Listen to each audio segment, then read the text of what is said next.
Good morning दोस्त। आप सब कैसे हैं? आई होप कि आप बेहतरीन फिट एंड फाइन होंगे। और मैं आपको बता दूं कि भारत का प्राचीन स्रोतों का ये दूसरा वीडियो है। क्या है? प्राचीन भारत का स्रोत का ये दूसरा वीडियो होने वाला है। सबसे पहला वीडियो मैं बता चुका हूँ, उसमें वेद पढ़ा है, वेद से रिलेटेड कई सारे मैंने दूसरा वेद पढ़ाया। अरे आज मैं पढ़ने वाला प्राचीन भारत का स्रोतों का ये वीडियो नंबर आई थिंक दूसरा होने वाला है। तो मैं बता दूं कि आज पढ़ने वाले हैं बौद्ध, जैन एवं अन्य साहित्यिक स्रोत के माध्यम से भारत का इतिहास के बारे में, यानी इट मीन्स सांस्कृतिक और उससे कई सारी घटनाएं होने वाली। आज मैं आपके साथ डिस्कस करने वाला हूं। मैं दुसाद कुंदन। चलिए मैं without wasting time let get start the video. सबसे पहले मैं आपको बता दूं कि अभी तक चैनल को सब्सक्राइब नहीं किया है तो चैनल को सब्सक्राइब कर लें। सब्सक्राइब करके बेल आइकन को प्रेस कर लें, और जिससे कि आपको हमेशा नोटिफिकेशन मिलता रहे। चलिए हम बिना भी टाइम को वेस्ट किए हुए मैं लेक्चर को स्टार्ट करता हूँ। तो सबसे पहले बौद्ध और दूसरा जैन। बौद्ध और जैन धर्म के माध्यम से भी पता चलता है हमें भारत का प्राचीन स्रोतों का इतिहास। यहाँ प्राचीन भारत का यहाँ से भी कुछ न कुछ हमें कुछ सीखने को मिलता है। तो बौद्ध, जैन और अन्य साहित्यिक स्रोत के बारे में सबसे पहले हम लोग बौद्ध की ओर डिस्कस करेंगे। बौद्ध धर्म का संस्थापक कौन है? आप शायद जानते होंगे। बौद्ध धर्म का संस्थापक कौन है? गौतम बुद्ध। गौतम बुद्ध को एशिया ऑफ लाइट भी कहा जाता है। जो मैं डिस्कस कर रहा हूँ पॉइंट टू पॉइंट ध्यान देंगे। जो इम्पोर्टेंट है वो मैं लिख कर लाया हूँ, और ओरली में जो चीज़ें संभव हो पाएगी मैं आपके साथ डिस्कस कर पाऊँगा। बौद्ध धर्म का संस्थापक कौन है? गौतम बुद्ध। याद रखेंगे बिल्कुल। एशिया ऑफ लाइट या फिर एशिया का ज्योतिष पुंज किसे कहा जाता था? गौतम बुद्ध का। गौतम बुद्ध का आई थिंक 563 एडी में इनका जन्म हुआ था। कहाँ पे? तो कपिल वास्तु एक नामक एक जगह लुबनी के अंदर में, कपिल वास्तु नामक स्थानों के अंदर में। गौतम बुद्ध का पिता का नाम सुद्धोधन था। क्या था? सुद्धोधन। इनकी 16 वर्ष की आयु में इनकी शादी हो जाती है। अवस्था में एक एवसोधारा महिला यानी महिलाओं से शादी हो जाता है। तो चलिए मैं आगे की ओर अब पॉइंट टू पॉइंट करता हूँ। बौद्ध धर्म अगर मैं बात करूँ बौद्ध धर्म जो लिखा हुआ वो कौन? बौद्ध धर्म कितने ग्रंथ है? बौद्ध धर्म का ग्रंथ कितने हैं? तो 4। वो चार कौन सी भाषाओं में लिखी गई है? तो पाली भाषा में। बौद्ध ग्रंथ जो है किस भाषा में लिखी गई है? बौद्ध जो ग्रंथ है किस भाषा में लिखी गई है? पाली भाषा में। बौद्ध धर्म की ग्रंथों की संख्या कितनी है? तो आप याद रखेंगे, ग्रंथों की संख्या ऐसे नहीं याद रखेंगे। यहाँ पे कई सारे ग्रंथ है, तो कई सारे ग्रंथों में से इंपॉर्टेंट ग्रंथ यहाँ पे 4 गलत है, 5 भी बोल सकते हैं। कोई फिक्स नहीं है, जो मुझे इंपॉर्टेंट लगा वो आपके साथ डिस्कस कर रहा हूँ। तो सबसे पहले बौद्ध ग्रंथ कितने हैं? 4-5 कुछ भी है तो याद रखेंगे बौद्ध धर्म का ग्रंथ कौन कौन सा है। बस ये नहीं 4-5 नहीं याद रखेंगे। बौद्ध धर्म का ग्रंथ कौन कौन सा है? तो जातक, दीपवंश, महावंश, मिलिंदोपनो, और दूसरा क्या? अंगुत्तर निकाय। अंगुत्तर बौद्ध ग्रंथ किस बौद्ध ग्रंथ से हमें 16 महाजनपद की जानकारी मिलती है? 16 महाजनपदों की जानकारी मिलती है। 16 महाजनपद उदय की जानकारी मिलती है। तो अब क्या बोलेंगे कौन सी बौद्ध ग्रंथ? था अंगुत्तर निकाय से। हमें कौन सा निकाय से मिलते हैं? अंगुत्तर निकाय। और मैं बता दूं कि बौद्ध धर्म भी आगे चलकर बहुत लंबे टाइम के बाद में 2 वर्गों में, क्योंकि एक होता है कि एक सपोर्टर और एक उनका अगेंस्ट जाने वाले, तो कहीं ना कहीं बौद्ध धर्म में भी 2 भागों में बढ़ जाता है। वो 2 भाग क्या है? हीनयान और दूसरा क्या है? महायान। हीनयान और महायान। क्या है? हीनयान और महायान। आप याद रखें बौद्ध धर्म कितने भागों में बढ़ गए थे? तो हीनयान 2 भागों में। वो 2 भाग कौन कौन सा? हीनयान और महायान। हीनयान का ग्रंथ कौन सा है? हीनयान का ग्रंथ कौन सा है? तो कथावस्तु। याद रखेंगे हीनयान की ग्रंथ कौन सा है? कथावस्तु। कौन सा है? कथावस्तु। हीनयान की ग्रंथ कौन सा है? कथावस्तु। आपसे पूछ लिया जाए कि 16 महाजनपदों का उदय की जानकारी बौद्ध के कौन से ग्रंथों से मिलता है? तो आप याद रखेंगे अंगुत्तर निकाय से 16 महाजनपदों का उदय की जानकारी मिलती है। किससे? अंगुत्तर निकाय से। अब मैं आपके साथ डिस्कस करने वाला हूँ कौन सा? जैन धर्म। कौन सा? जैन। तो जैन धर्म जो है, देख पा रहे हैं, अब देख पा रहे होंगे तो प्रॉपर बोलिए विजिबल है या फिर नो विजिबल। तो अब विजिबल है तो यस बोलिए, कमेंट करिए, विजिबल नहीं है तो नो बोलिए, क्योंकि विजिबल होंगे तभी सटीक मैं जानकारी दे पाऊँगा, अदरवाइज आप कहेंगे कि पता नहीं चल पाया। फिर इस तरीके से काफ़ी ज़्यादा बौद्ध धर्म, जिस तरीके से जैन धर्म जाकर आगे हीनयान और महायान में बट गए थे, इसी तरीके से बौद्ध धर्म भी आगे जाकर दो भागों में बढ़ जाते हैं, श्वेतांबर और दूसरा दिगंबर। याद रखेंगे, बौद्ध धर्म जिस तरीके से दो भागों में बट गए थे, उसी तरीके से जैन धर्म भी दो भागों में आगे चलकर बट गए थे। कौन सा? वो दो भाग याद रखेंगे। जैन धर्म के कितने भाग हैं? तो दो भाग, श्वेतांबर और दूसरा दिगंबर। जैन धर्म के संस्थापक याद रखेंगे। ये हम लोग स्रोत पढ़ रहे हैं तो इसमें डिटेल नहीं कर रहे हैं। जैन धर्म और बौद्ध धर्म को हम लोग स्रोत के माध्यम से कहीं ना कहीं भारत का प्राचीन इतिहास के स्रोत के बारे में हम लोग जान रहे हैं। तो जैन धर्म का संस्थापक कौन है? संस्थापक और प्रथम तीर्थकार कौन सा है? ऋषभदेव। कौन सा है? ऋषभदेव। वैसे जैन धर्म का संस्थापक कौन सा है? ऋषभदेव। याद रखेंगे, ऋषभदेव, बिल्कुल याद रहेंगे। जिस तरीके से अंगुत्तर निकाय धर्म ग्रंथ जो बौद्ध का था, उनसे कहीं न कहीं 16 महाजनपदों का उदय की जानकारी मिलती है। उसी तरीके से जैन धर्म के ग्रंथ दो आगम और भगवती सूत्र, तो भगवती सूत्र से 16 महाजनपदों का उदय मिलता है। देखिए दिगंबर जो है, वो दिगंबर क्या जैन धर्म के दो भागों में बट गए, एक दिगंबर और दूसरा श्वेतांबर। तो दिगंबर का जो जनक है वो भाद्रभव कौन है? दिगंबर का जनक, यानी संस्थापक भी बोल सकते हैं दिगंबर का जनक, या जनक या संस्थापक भी बोल सकते हैं। कौन सा है? भाद्रभव। कौन सा है? दिगंबर का जनक भाद्रभव का एक बहुत पॉपुलर रचना है, वो क्या है? कल्पसूत्र। क्या है? पुस्तक या फिर रचना बोल सकते हैं, कल्पसूत्र। भाद्रभव का एक पुस्तक है कल्पसूत्र। कौन सा है? कल्पसूत्र। कौन सा है? कल्पसूत्र। ये कल्पसूत्र से हमें जैन धर्म का प्रारंभिक इतिहास की जानकारी मिलती है। तो वह कौन सा पुस्तक है जिससे हमें जैन धर्म की प्रारंभिक इतिहास की जानकारी मिलती है? तो क्या बोलेंगे आप सब? तो बोलेंगे आप भैया कल्पसूत्र। क्या बोलेंगे? कल्पसूत्र। तो जैन धर्म के दो ग्रंथ है, आगम और दूसरा भगवती सूत्र। भगवती सूत्र से क्या मिलता है? तो 16 महाजनपदों का उदय। जिस तरीके से बौद्ध धर्म के अंदर में 16 महाजनपदों का उदय अंगुत्तर निकाय ग्रंथ से मिलता है, उसी तरीके से इससे भगवती सूत्र से जो जैन धर्म का क्या है? जैन धर्म का ग्रंथ है, इससे 16 महाजनपदों का उदय की जानकारी मिलती है। दिगंबर का जनक कौन है? दिगंबर भाद्रभव का एक पुस्तक का नाम क्या है? कल्पसूत्र। कल्पसूत्र से क्या जानकारी मिलता है? तो जैन धर्म का प्रारंभिक इतिहास की जानकारी मिलता है। तो इस तरीके से बौद्ध धर्म और जैन धर्म को कंप्लीट किए। अब हम लोग पढ़ेंगे अन्य साहित्यिक सोर्स जो कि प्राचीन भारत का कहीं न कहीं स्रोतों में से एक है। वो अर्थशास्त्र की बात नहीं जहाँ पे पैसे लेन देन की, मैनेजमेंट की बात होती है। अर्थशास्त्र के संबंध कौन सा विषय से? तो राजनीति से। क्या है? राजनीति से। कौन सा? राजनीति से। अर्थशास्त्र से भारत का प्रथम राजनीतिक ग्रंथ है।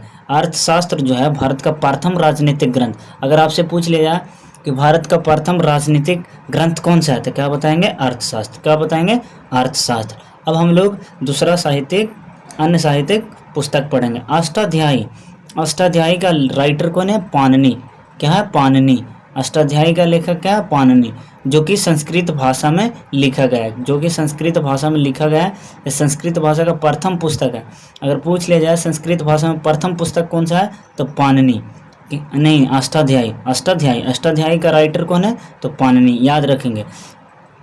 मौर्य युग का पहले की जानकारी प्राप्त होता है। अष्टाध्यायी से क्या प्राप्त होता है? तो मौर्य युग के पहले की जानकारी प्राप्त होता है। पुराने टाइम में जो मौर्य वंश से रिलेटेड बहुत सारी जानकारी अष्टाध्यायी पुस्तक से मिलता है। अब हम लोग पढ़ेंगे थर्ड में क्या? वार्तिक या गार्गी संहिता।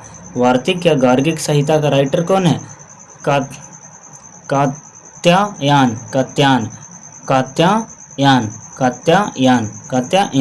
ये भारत पर यमन आक्रमण की जानकारी मिलता है। गार्गी साहित्य या वार्तिक से हमें क्या जानकारी मिलता है, तो भारत पर यमन जो थे वो भारत पर आक्रमणकारी जो किया था, यमन भारत पर आक्रमणकारी किया था, उनकी जानकारी मिलती है कौन सा, वार्तिक या गार्गी संहिता से। अब हम लोग पढ़ेंगे चचनामा। क्या पढ़ेंगे, चचनामा। बहुत पॉपुलर बुकों में से एक है चचनामा, जो कि बहुत इंपॉर्टेंट है, याद रखेंगे। ये सारे के सारे अन्य साहित्यिक जो स्रोत है भारत की, ये बहुत इंपॉर्टेंट है, एग्जाम में डायरेक्ट पूछ लिए जाते हैं। इसलिए मैं आपसे रिक्वेस्ट कर रहा हूँ कि जो भी पढ़ेंगे बहुत बेहतर एंड फिट एंड फाइन पढ़ेंगे, अदरवाइज आप मिस्टेक कर देंगे, मिस्टेक करेंगे तो दिक्कत है। हम लोग पढ़ेंगे क्या, चचनामा। क्या, चचनामा। ठीक है, चचनामा। चचनामा का लेखक कौन है, अली अहमद। अली अहमद, अली अहमद। अब अलबुकर को नहीं बोलेंगे, वो फारसी में ट्रांसलेट किया गया था। चचनामा का राइटर कौन है, अली अहमद। चचनामा से भारत पर अरबों का आक्रमण का जानकारी मिलती है। चचनामा जो पुस्तक है उससे क्या जानकारी मिलता है, तो भारत पर अरबों जो मुस्लिम जो लोग थे वो भारत पर आक्रमण जो किए थे, कब किए थे, तो कब किए थे, 712 एडी में, यानी 712 ईस्वी में। और कौन किया था, कुतुबुद्दीन मोहम्मद बिन कासिम। कौन, मोहम्मद बिन कासिम। मोहम्मद बिन कासिम ने किया था सबसे पहले मोहम्मद बिन कासिम ने सबसे पहले किए थे। ये कहाँ से जानकारी मिलती है, भारत पर अरबों का आक्रमण सबसे पहले हुआ, तो चचनामा नामक पुस्तक में। और वो की पुस्तक का राइटर कौन है, तो अली अहमद, याद रखेंगे। अब हम लोग पढ़ेंगे महाभाष। महाभाष का राइटर कौन है, पतंजलि। महाभाष का राइटर कौन है, पतंजलि। महाभाष से क्या जानकारी मिलती है, तो शुंग वंश की जानकारी मिलती है। क्या, शुंग वंश, याद रखेंगे, शुंग वंश। क्या मिलते हैं, शुंग वंश की जानकारी मिलती है।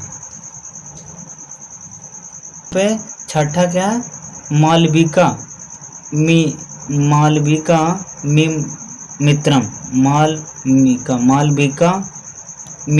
मित्रम का लेखक कौन है, कालिदास।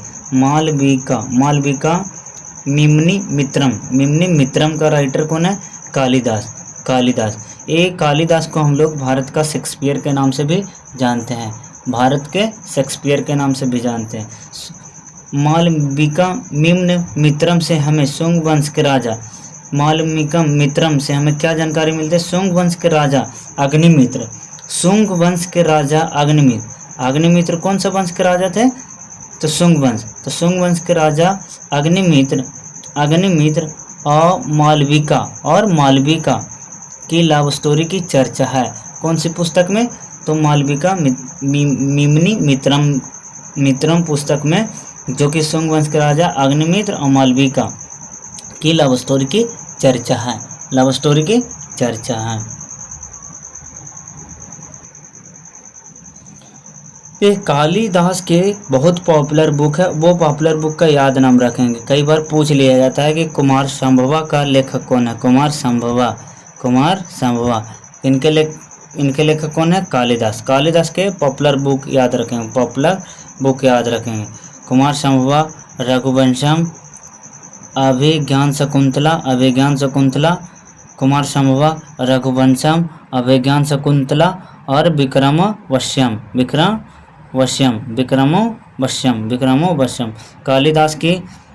कालिदास का पुस्तक कुमार संभवा, रघुवंशम और अभिज्ञान शकुंतला, विक्रमोवश्यम। ये याद रखेंगे, बुक काफ़ी इम्पोर्टेंट है, जो कि एग्जाम के लिए।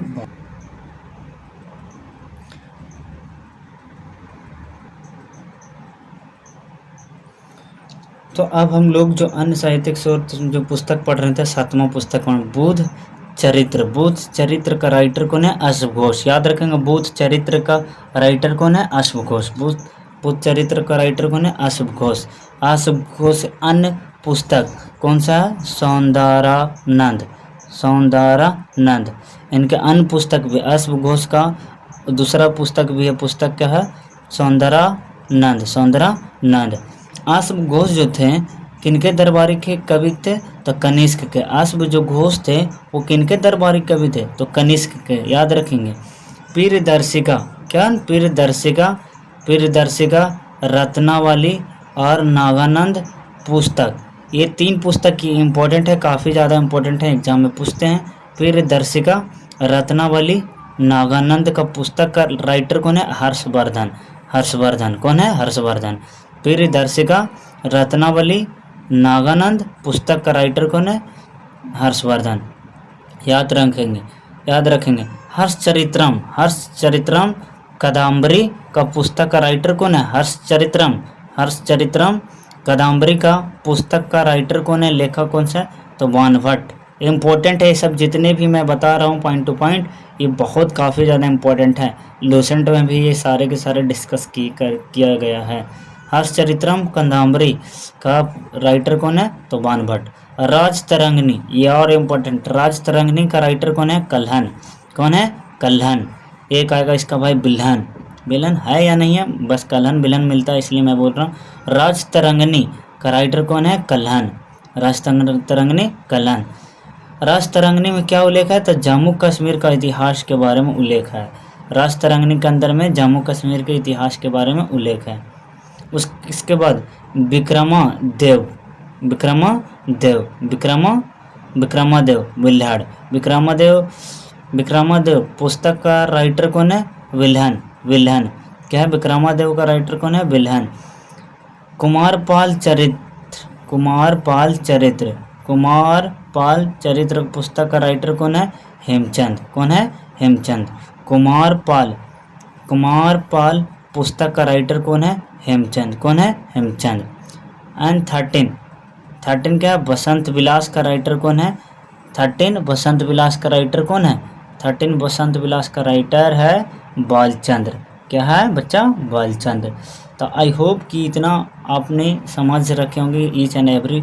मैंने आपके साथ हर कुछ समझाने की कोशिश का और बहुत अच्छे से डिस्कस कर रहा हूँ, जिससे आपको वीडियो में बने रहें, आप नॉलेज ग्रैब कर सकें। अब हम लोग पढ़ने वाले हैं विदेशी यात्रियों से मिलने वाली जानकारी।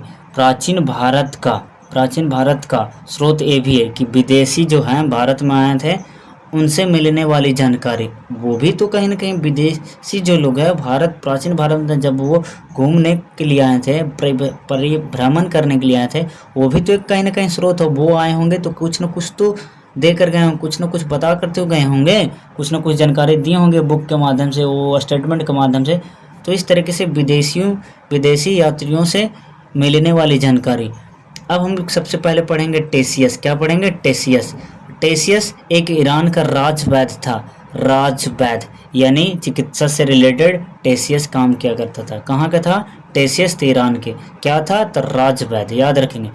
दूसरा हेरोडोटस। हेरोडोटस इतिहास का जनक या पिता कहा जाता है। ये हेरोडोटस को इतिहास का पिता या जनक कहा जाता है। हेरोडोटस का काफ़ी पॉपुलर बुकों में से एक है जो कि हिस्टोरिका बोलते हैं। हेरोडोटस का काफ़ी पॉपुलर बुक है, क्या है वो? हिस्टोरिका। हिस्टोरिका क्या है बच्चा? Historica. And third Megasthenes. I think ये थोड़ा सा मिस्टेक्स है कि इंडिका, इंडिका है, इंडिका पुस्तक का राइटर कौन है? मेगास्थनीज। याद रखेंगे। इंडिका का राइटर कौन है? मेगास्थनीज। कौन है? इंडिका पुस्तक का राइटर कौन है? मेगास्थनीज। इंडिका कौन सी भाषा में लिखा गया? पेरास्तुता। देखिए मैं आपको बता दूं मेगास्थनीज ये पुस्तक गलत है। मेगास्थनीज किसका राइटर है? इंडिका का। मेगास्थनीज किसका राइटर है? इंडिका। ये थोड़ा सा मिस्टेक से पुस्तक लिखा गया। मेगास्थनीज किसका राइटर है? तो इंडिका पुस्तक का। किसका? इंडिका पुस्तक का। इंडिका पुस्तक कौन सी भाषा में लिखा गया है? तो ग्रीक भाषा में। कौन सी भाषा में? ग्रीक भाषा में।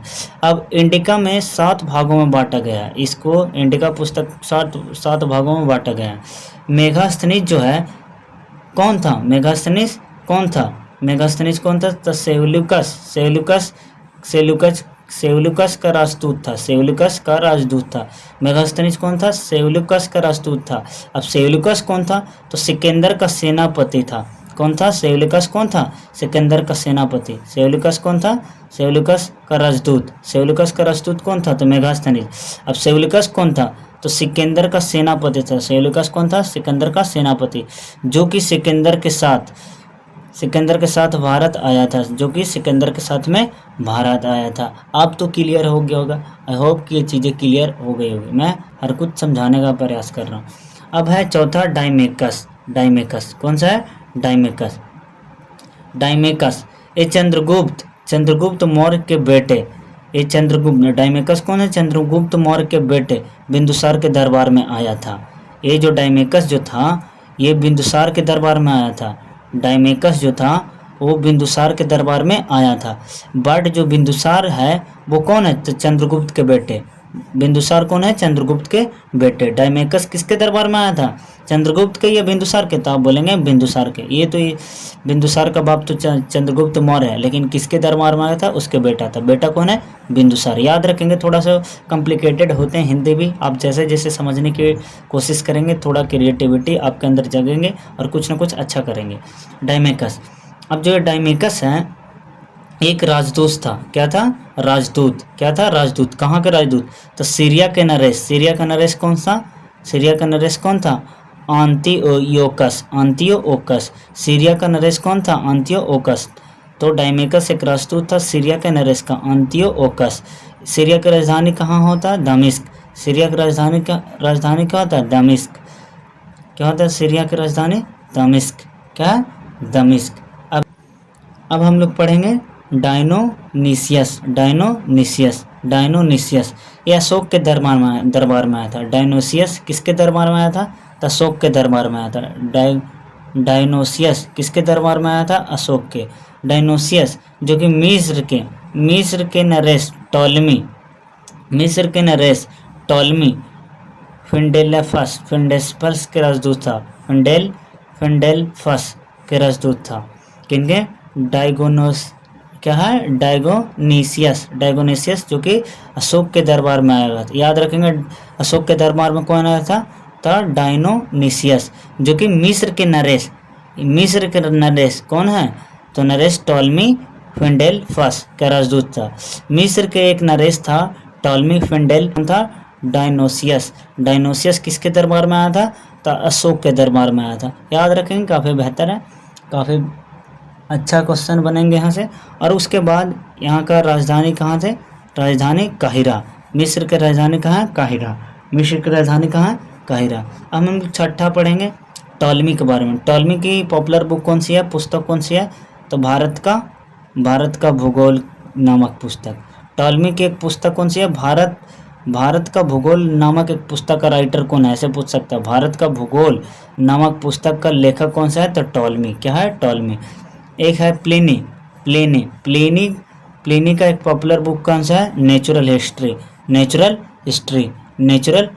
प्लिनी का पॉपुलर बुक कौन सा है? Natural History. कौन सा है? Natural History. उसके बाद है क्या? पेरिप्लस। याद रखेंगे, Periplus of the Erythraean Sea. Periplus of the Erythraean Sea का राइटर कौन सा है? और लेखक का नाम पता नहीं, यहाँ का सोर्स नहीं दिया, लेखक का नाम पता नहीं। पेरिप्लस ऑफ द अर्थियन सी, इसमें इंपॉर्टेंट क्या है? इसका राइटर तो है नहीं, तो पूछा जाता है कि हिंद महासागर की जानकारी कहाँ से, कौन सी पुस्तक से मिलती है? हिंद महासागर की जानकारी कौन सी पुस्तक से मिलती है? तो पेरिप्लस ऑफ द अर्थियन सी। याद रखेंगे। ये थे यूनानी। ये सारे के सारे जो राइटर्स थे ये कहीं ना कहीं यूनानी और रोमन राइटर थे। ये सारे के सारे 1 से लेके 8 तक जो हम लोग पढ़े, यूनानी और रोमन राइटर जो थे, जो प्राचीन भारत के इतिहास के बारे में कहीं ना कहीं कुछ लिख के गया। अब हम लोग पढ़ेंगे चीनी यात्री। क्या पढ़ेंगे? चीनी। विदेशी आए थे तो चीनी भी आए हैं, तो चीनी यात्री के बारे में आप डिस्कस करेंगे। किसके बारे में डिस्कस करेंगे? चीनी यात्री। तो देखिए, सबसे पहले चीनी यात्री में कौन आता है? फाहियान। कौन? फाहियान का पुस्तक। फाहियान किसके दरबार में आया था? चंद्रगुप्त द्वितीय। किसके दरबार? फाहियान किसके दरबार में आया था? चंद्रगुप्त द्वितीय। इनका पुस्तक का नाम क्या है? फूकोकी। फाहियान का पुस्तक का नाम क्या था? फूकोकी। जो कि फूकोकी के अंदर में क्या उल्लेख किया गया है? तो उल्लेख किया गया है कि फूंक कोकी एक फहियान का पुस्तक फूंक कोकी के अंदर उल्लेख किया गया है कि मध्य प्रदेश की जनता सुखी बताया, मध्य प्रदेश की जनता को क्या बताया, सुखी बताया। फहियान किसके दरबार में आया था, चंद्रगुप्त द्वितीय, चंद्रगुप्त द्वितीय। संगीन संगीन संगीन संगीन भारत का बया, संगीन भारत का बया, यहाँ से पूछता कि संगीन भारत क्या बया, तो 518 ईस्वी में, संगीन भारत का बया 518 ईस्वी में। ह्वेनसांग, ह्वेनसांग का पुस्तक कौन सा है, तो ह्वेनसांग का सी यूं की, सी यूं की। ह्वेनसांग का पुस्तक कौन सी है, सी यूं की। ह्वेनसांग किसके दरबार में आया था, ह्वेनसांग किसके दरबार में आया था, तो हर्षवर्धन। ह्वेनसांग किसके दरबार में आया था, तो हर्षवर्धन के, हर्षवर्धन। ह्वेनसांग किसके दरबार में आया था, ह्वेनसांग का पुस्तक है सी यूं की, सी यूं की। ह्वेनसांग का दरबार में कौन आया था, हर्षवर्धन के दरबार में कौन था, ह्वेनसांग, ह्वेनसांग हर्षवर्धन के दरबार में आया था। मैं बता दूं कि ह्वेनसांग से रिलेटेड एक बहुत पॉपुलर क्वेश्चन है, ह्वेनसांग की जीवनी किसने लिखा, ह्वेनसांग की जीवनी कौन से, हबली ने लिखा। ह्वेनसांग की जीवनी किसने लिखा था, हबली। ह्वेनसांग की जीवनी किसने लिखा था, हबली ने, किसने, हबली ने। उसके बाद ह्वेनसांग का उपनाम, कई सारे उपनाम भी है। ह्वेनसांग का उपनाम भी है, जैसे यात्रियों का राजकुमार किसे कहा जाता है, ह्वेनसांग का। यात्रियों का राजकुमार किसे कहा जाता है, तो ह्वेनसांग को। शाख मुनि किसे कहा जाता है, तो ह्वेनसांग को। नीति का पंडित किसे कहा जाता है, नीति का पंडित ह्वेनसांग को। तो ह्वेनसांग का कई सारे उपनाम है, यात्रियों का राजकुमार भी कहा गया है, शाख मुनि भी कहा गया है, नीति का पंडित भी कहा गया है। एक आता है इत्सिंग। बस यहाँ से एक क्वेश्चन था कि इत्सिंग चीनी है या यूनानी या रोमन, तो इत्सिंग जो है ये चीनी व्यक्ति है, क्या है, चीनी व्यक्ति भी। इत्सिंग क्या है, चीनी व्यक्ति। इत्सिंग क्या है, चीनी व्यक्ति। तो वीडियो यहाँ तक कंप्लीट होने से पहले मैं एक बात आपके साथ डिस्कस करूँगा, वीडियो आपको कैसी लगी, ये बहुत बेहतरीन लगा। मुझे उम्मीद है कि आप लोग को वीडियो बहुत अच्छा, फिट एंड फाइन और बहुत बेहतरीन लगा होगा, जिससे कि मैं समझ सकूं कि मैं आपको बहुत एक बेहतर कंटेंट देने का काम कर रहा हूं। और वीडियो थोड़ा सा भी अच्छा लगा होगा तो चैनल को सब्सक्राइब करके बेल आइकन को प्रेस कर लें, और अपने फ्रेंड सर्कल के अंदर में, अपने फैमिली फ्रेंड्स के अंदर में, और फेसबुक, इंस्टा और status, WhatsApp status, Facebook status और इंस्टाग्राम स्टेटस, यदि थोड़ा सा भी आप मेरे लिए आपके दिलों में थोड़ा सी भी कद्र है, थोड़ा सा लिए सपोर्ट की एक जरिया बन सकते हैं, तो आप इस वीडियो को ज़रूर शेयर कीजिए, जिससे कि हमारी भी मोटिवेशन अप रहे और आप बेहतर कर पाएँ। मेरी मकसद बस इतना है, बस आप कुछ ना कुछ बेहतर करते जाइए। यदि वीडियो को अगर रेगुलर फॉर्म में भी देखते हैं, कहीं ना कहीं आपको मूवी देखने में बहुत रेगुलर अगर बोल दिया जाए कि मूवी को देखो कंटिन्यूसली 2 से 3 दिन, एक 2 मूवी 3 4 घंटे की, तो कंटिन्यूसली देख पाएंगे। लेकिन बट पढ़ाई ऐसी चीज़ है जो कि आप नहीं कर पाएंगे, अगर डेली सोचेंगे तो भी कहीं ना कहीं मिस्टेक्स कर देंगे। इसलिए मैं डेडिकेटली मैं आपसे रिक्वेस्ट करता हूं कि कोई भी काम करें तो डेडिकेटेड और परसिस्टेंसी से ही मेहनत कंटिन्यूसली धीरे धीरे ही करिए, लेकिन प्रॉपर करते चले जाएंगे तो बहुत बेहतर कर जाएंगे।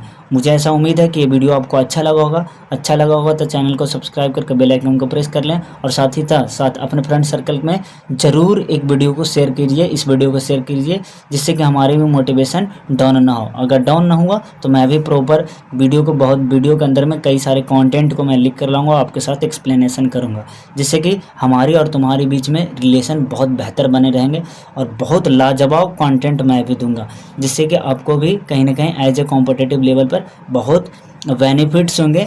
तो आई होप कि आप मेरी बातों को समझ पाए होंगे। तो चलिए मैं वीडियो को समाप्त करता हूँ। जय हिंद, वंदे मातरम, bye bye bye bye. Video ज़रूर लाइक करें।